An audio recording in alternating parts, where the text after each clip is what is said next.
एक लड़का था। वह काफी गरीब था। उसके पास न तो कुछ खाने को था और न ही रहने को घर था। वह अपने दोस्त के घर रहा करता था। उसने एक छोटी सी कंपनी में पेंटिंग का काम करना शुरू कर दिया। धीरे धीरे उसके पास काफी पैसे भी हो गए। बाद में वह काफी धनी भी हो गया, लेकिन अभी भी उसके अंदर कुछ कमी का एहसास होता था। जब वह छोटा था तभी उसके माता पिता इस दुनिया से चले गए थे। उसने कभी प्रेम को नहीं जाना था। एक दिन जब वह अपने किसी काम से बाहर गया था तो उसे एक लड़की दिखी जो कि काफी अच्छी और खूबसूरत थी। उसको देखते ही इस लकड़ी को उस लड़के से प्रेम हो गया। वह काफी देर तक उस लड़के को देखती रही। कुछ देर बाद वह लड़की वहां से चली गई। कुछ दिनों तक ये लड़का उस लड़की को खोजता रहा, लेकिन वह लड़की न मिली। लेकिन नियति ने उस लड़की से इस लड़की को मिला दिया। वह लड़की इस लड़के के घर काम की तलाश में आई थी। लड़के ने लड़की को तुरंत घर के काम के लिए रख लिया। जब वह लड़की इस लड़के इस मिलने आई थी तो उस समय इस लड़के ने कुछ शब्द भी साफ से नहीं बोल पा रहा था, जिससे लड़की को लगा कि यह लड़का गूंगा है। लड़का भी जान गया था कि यह लड़की हमें गूंगा समझती है। इसके साथ ही ये लड़की समझ गई थी कि यह लड़का इस घर का नौकर है, न कि मालिक है। अब जब भी ये लड़का उस लड़की के पास जाता तो गूंगा बन जाता है। धीरे धीरे वह लड़की इस लड़के पर काफी रहम खाने लगी। अब उसे इस लड़के के लाचारी पर प्यार होने लगा, लेकिन फिर वह लड़की एक बात से डर कर पीछे हट जाती थी। इस लड़की के भी माता पिता बचपन में ही मर चुके थे। इस लड़की को इसके चाचा ने पाला था और वह चाहता था कि वह जब तक जिंदा रहे ये लड़की उसके खाने और पीने का पैसा दे।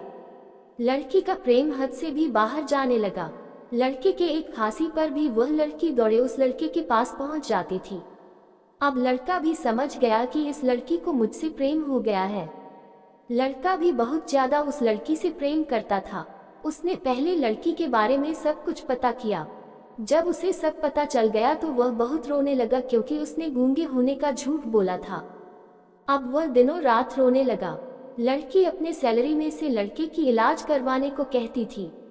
एक दिन सुबह ही उस लड़की को पता चला कि वह लड़का हॉस्पिटल में भर्ती है।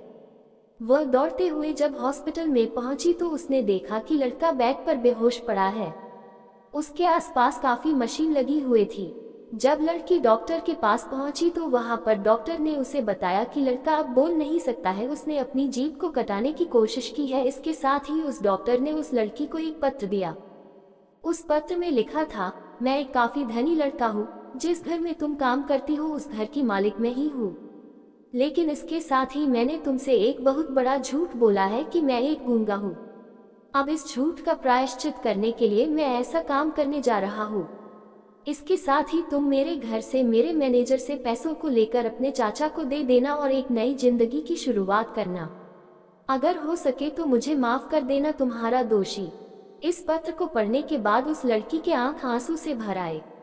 वह दौड़ते हुए मंदिर में गई। उसने भगवान के सामने कसम खाया कि जब तक वह लड़का बोलने नहीं लगता है तब तक वह कुछ नहीं खाएगी, भले ही वह मर क्यों न जाए। इधर डॉक्टर भी उस लड़के की इलाज कर रहे थे।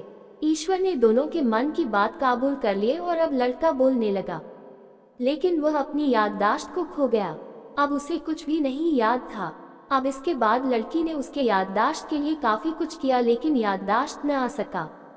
अगर प्रेम की नींव को झूठ पर रखा जाए तो वह गिर ही जाता है।